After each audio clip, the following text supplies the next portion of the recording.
안녕하세요. 지난 2월 28일 백악관 오벌 오피스에서 미 우크라이나 간 양측 정상 간 회동이 있었는데요. 이 자리에서 아주 이례적이고 보기 드문 외교적인 마찰이 있었습니다. 양측 정상 간 트럼프와 젤렌스키 간의 격돌이 있었는데 이 방에는 양측 수행원이 있었고 또 빼곡하게 언론 미디어 기자단이 현장을 취재하고 있었습니다. 그래서 이 충돌이 고스란히 전 세계에 중계가 됐는데요. 원래 이 자리는 우크라이나의 휘토리오 흑이 광무 미국 같이 개발한다는 그런 광물 협상안에 양국 간 정상이 이제 서명을 하는 그런 계기의 사전에 그 공개 정상 미팅이었는데요. 이 자리에 이어서 이제 오찬을 하고 공동 기자회견을 한다는 그런 일정이었습니다. 근데 이 자리가 한 45분 정도 회동해서 한 30분 정도 좀 지나니까 완전히 파국으로 이제 치닫기 시작했습니다. 단적으로 처음에는 벤스와 젤렌스키 간의 설전이 약간 있었는데 그 다음부터는 트럼프 벤스와 젤렌스키 간의 2대1의 고함, 공방, 일종의 비판, 비난 그런 성격도 있었습니다. 젤렌스키의 요지는 미국은 우크라이나의 안전 보장을 제공해야 된다. 왜냐하면 우크라이나가 최전방에서 러시아를 막고 있기 때문에 아무리 대서양이 가로막고 있어도 안 될 것이다. 러시아를 안 막으면 미국도 영향을 받을 것이다. 나중에 이제 미국이 러시아의 위협을 느낄 수 있을 것이다. 러시아를 믿어서는 안 된다. 이렇게 이제 강변을 늘어났는데 JD 벤스가 총대를 메고 트럼프와 함께 이제 공격한 거는 젤렌스키가 미국이 그동안 지켜준 걸 고마울 줄 모른다. 미국이 없었으면 그 전쟁은 단시간에 끝나는 전쟁인데 이걸 고마워하지 않는다. 무례하다. 더군다나 그렇게 비판을 하고요. 젤렌스키가 지금 3차 대전을 야기할 수 있는 모험을 전쟁판을 벌이려고 그런다. 그렇게 비판을 했습니다. 그래서 이 회동은 광물 자원에 대한 협상도 시작도 못하고 미국 측에서 젤렌스키에게 이 자리를 떠나달라. 그런 메시지를 은밀하게 넣어가지고 줄줄이 일정은 취소되고 젤렌스키는 빈손으로 백악관을 이제 나서게 됐습니다. 이건 아주 외교적으로 매우 희귀한 사태입니다. 보통은 이건 사전에 다 조율이 된 상태에서 사실 정상 간의 미팅은 일종의 세레모니적인 성격이 큰데 이거 완전히 여기서 판이 이제 깨지는 상황이 됐는데 있을 수가 없는 일이죠. 그래서 원인은 보면 미국과 우크라이나 간의 광물자원 협상의 합의가 충분하게 성숙되지 않은 상태에서 졸속으로 정상 간의 만남이 이루어진 게 문제가 아닌가 그렇게 보여집니다. 그러니까 결론적으로 볼 때는 젤렌스키의 불만이 극에 달했다. 불만이라는 건 미국이 광물자원을 요구한다는 거죠. 그게 큰 거고 그래서 젤렌스키는 이참에 광물자원을 주기는 주되 같이 개발은 하기는 하되 이참에 미국의 우크라이나에 대한 무력 지원을 확보를 하겠다. 그런 계획을 가지고 이 자리에 임했던 건데요. 트럼프 나름대로 지난 바이든 정부의 우크라이나 지원을 상당히 지원 액수가 400조도 되고 360조, 260조 됐다. 지원 규모가 그렇게 됐다는 설이 여러 가지가 있는데요. 그래서 트럼프로서는 이 기회에 실리적인 측면에서 우크라이나의 풍부한 휘토리오 흑이 광물 자원을 요구해야 되겠다. 그렇게 실리를 이제 추구한 거죠. 참고로 세계 흑이 광물 자원의 분포의 측면에서 볼 때 미국은 1% 정도 광물 자원을 가지고 있는데 우크라이나는 아주 작은 나라예요. 5% 정도 광물 자원이 매장되어 있으니까 얼마나 우크라이나가 광물 자원을 풍부하게 보유한 나라인지 알 수가 있습니다. 그래서 트럼프는 아울러 이제 러시아와 직거래로 전쟁을 종결하고 그런 한편으로 젤렌스키를 배제하고 독재자라고 또 이제 비판도 공개적으로 했었죠. 젤렌스키로서는 전반적으로 이러한 모든 상황이 이제 불만인 상태에서 그 정상회담에 임했던 거죠. 군복 비슷한 옷을 입고 정장 차림의 예의도 지키지 않고서. 근데 여기에 대해서 평가는 정상 간의 개인적인 특성, 개성이 가감없이 노출된 거다. 그런 평이 있습니다. 트럼프로서는 잘 아시다시피 매우 강한 성격이고 또 상대방을 이렇게 몰아세우고 그러므로 생기는 불확실성 속에서 이 판을 즐기는 그런 약간 좀 가학성이라고 할까요? 그런 면이 있는데 언론은 이런 트럼프의 성향을 강조하고 있고요. 젤렌스키는 젤렌스키대로 5년 전에 41세로 코미디언 신분에서 이제 대통령으로 당선됐는데 지금은 이제 5년이 지났으니까 임기가 지났으니까 이제 한 46, 7세 됐죠. 아직도 이제 40대 혈기왕성한 나이고 애국심도 불탈 수 있고 그런데 간과한 거는 여기에서 자기의 이제 결기를 표출을 시킨 건데 간과한 거는 벤스가 84년생이라는 겁니다. 부통령이. 그러니까 젤렌스키가 40대지만 벤스는 더 젊은 40대다.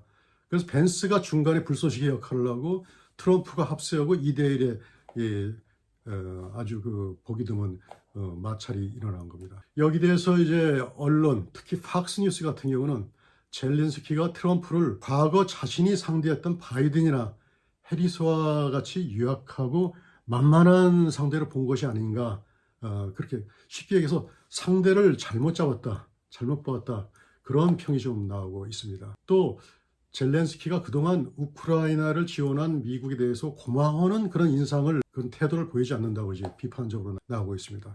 그러나 이제 공화당의 모든 사안에서 반대를 하는 민주당 측은 젤렌스키를 동정하는 그런 여론을 좀 나타내고 있고요. 유럽 측에서도 전반적으로 이제 젤렌스키에 동정적입니다. 안토니오 코스타 유럽 의회 의장이나 마크롱 대통령이나 프리든 룩셈부르크 총리는 전부 다 젤렌스키가 국익을 위해서 잘 대처했다.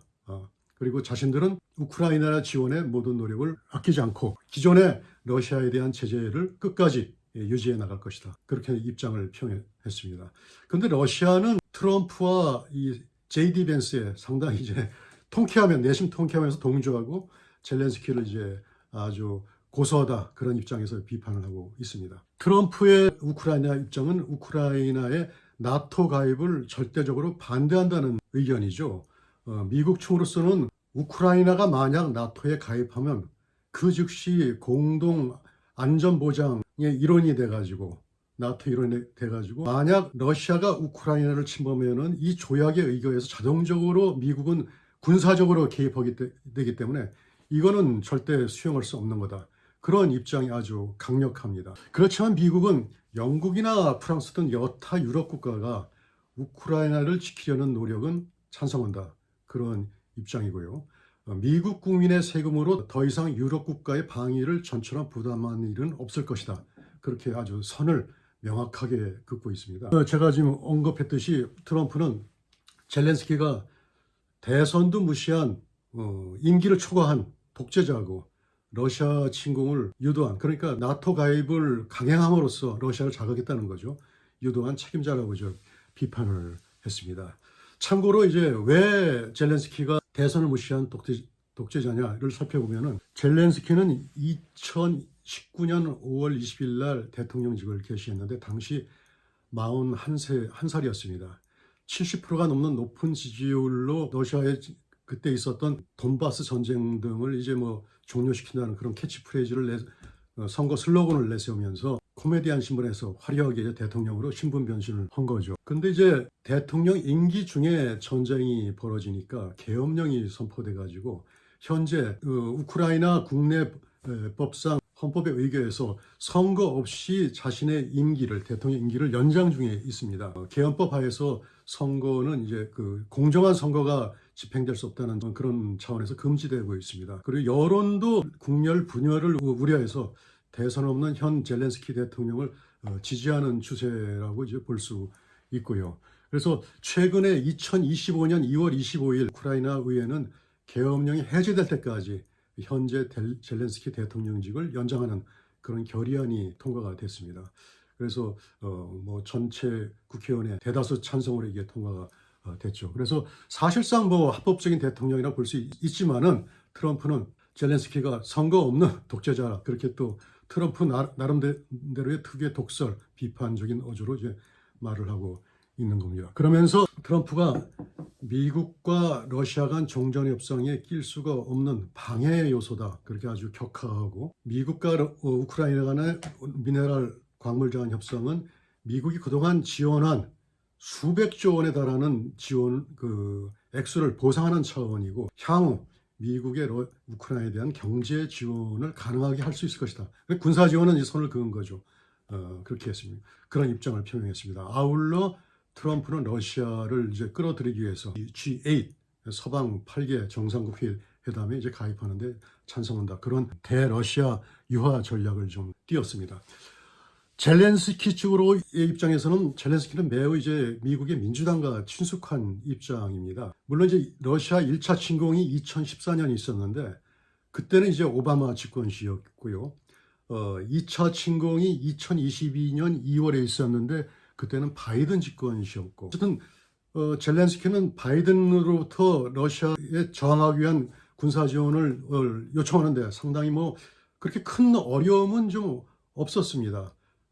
그래서 민주당에서는 러시아 침공을 막는 데 대한 젤렌스키에 대해서 젤렌스키를 지지하는 성향이 좀 강했다고 보여져서 그 젤렌스키는 민주당과 상당히 친숙한 관계였죠. 그런데 이제 젤렌스키는 그 미국의 정권 교체 그런 차원을 좀 감안해 가지고 나토를 가입할 경우 미국이 여기 반대 않고 가입할 경우 자신은 대통령직에서 스스로 퇴진하겠다. 그렇게까지 이제 나름 양보하는 그런 입장을 했는데 트럼프는 이것마저 수용을 할 수 없다고 그랬죠. 그래서 결국은 이제 미네랄 광물전 협상이 좀 벌어졌는데 트럼프의 실리 외교 그런 차원에서 그런데 이 젤렌스키는 아까 말씀드린 대로 이 광물 자원을 요구하는 미국 측의 입장이 매우 마음에 들지 않지만 할 수 없이 울며 겨자 먹기로 이걸 수용하면서 최대한 지원을 뽑아내겠다. 무력 지원이죠. 그런 속셈이 있었던 겁니다. 러시아 쪽으로서는 러시아는 현재 우크라이나의 땅 점유율이 한 20% 됩니다. 근데 아까 말씀드렸다시피 오바마 때 1차 침공 때도 그때도 한 20% 정도 약간 덜 됐거나 그 정도 됐습니다. 지금도 뭐 똑같은 면적인데 위치만 좀 다를 뿐이죠. 그래서 러시아로서도 이 우크라이나 전쟁을 지속할 그런 실익이 좀 의문시되는 상황이라고 보여지고 있습니다. 러시아의 GDP는 비교로 한다면 이태리 수준이라고 보여지는데요. 러시아가 세계 최대 국가라고 볼 수는 있는데 경제 발전은 상대적으로 이제 낙후된 상태죠. 지금까지 러시아가 우크라이나와의 전쟁에서 들어간 비용이 400조가 넘는다고 그렇게 이제 추정이 되고 있는데 더 이상 이거를 좀 감당할 여력이 없는 거죠. 그러면서 트럼프가 저렇게 나오니까 종전에 나오니까 여기에 최대한 실리를 확보하면서 종전 실현에 협조한다. 그런 입장을 좀 보이고 있습니다.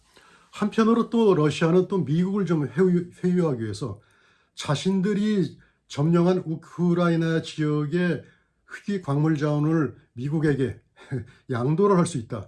그렇게 하면서 미국을 좀 회유하는 그런 입장까지 좀 보이는 게 참 흥미롭기도 합니다. 그래서 이제 앞으로 이게 어떻게 될 것인가 좀 보면은 이번 사건이라면 사건인데 외교적인 그 정상 간의 공개 마찰의 여과 없는 보도가 사건이라면 사건이라고 볼 수 있는데 냉엄한 국제정치의 현실을 적나라하게 보여주었다. 힘의 논리가 노정이 되었다.